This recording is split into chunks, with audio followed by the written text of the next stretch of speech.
আসসালামু আলাইকুম সবাইকে। আমি মোহাম্মদ আলামিন, সরকারি ব্রজলাল কলেজের ব্যবস্থাপনা বিভাগের চতুর্থ বর্ষের একজন শিক্ষার্থী।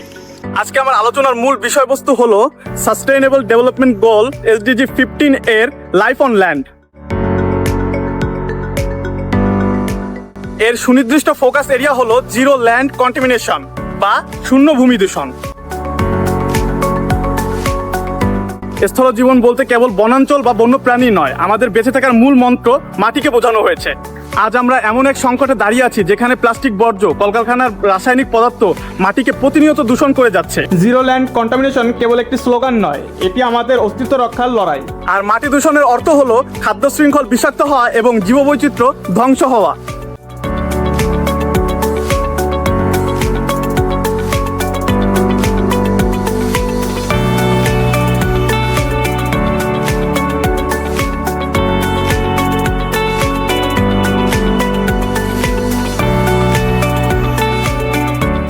আর এই ভূমি দূষণ শূন্যে নামিয়ে আনতে আমাদের তিনটি প্রধান পদক্ষেপ গ্রহণ করতে হবে।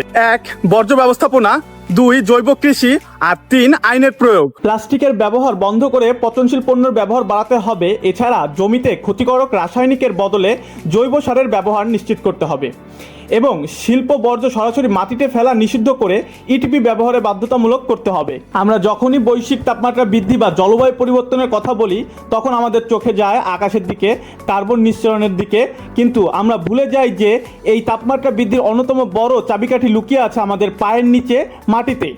আজ মানুষের তৈরি প্লাস্টিক বর্জ্য, ক্ষতিকর রাসায়নিক কীটনাশক, বর্জ্য এবং শিল্প কারখানার বিষাক্ত ভারী ধাতু প্রতিনিয়ত আমাদের মাটিকে দূষিত করছে। আর এই ভূমি দূষণের সাথে বৈশ্বিক তাপমাত্রা বৃদ্ধির সম্পর্কটি অত্যন্ত গভীর এবং ভয়াবহ।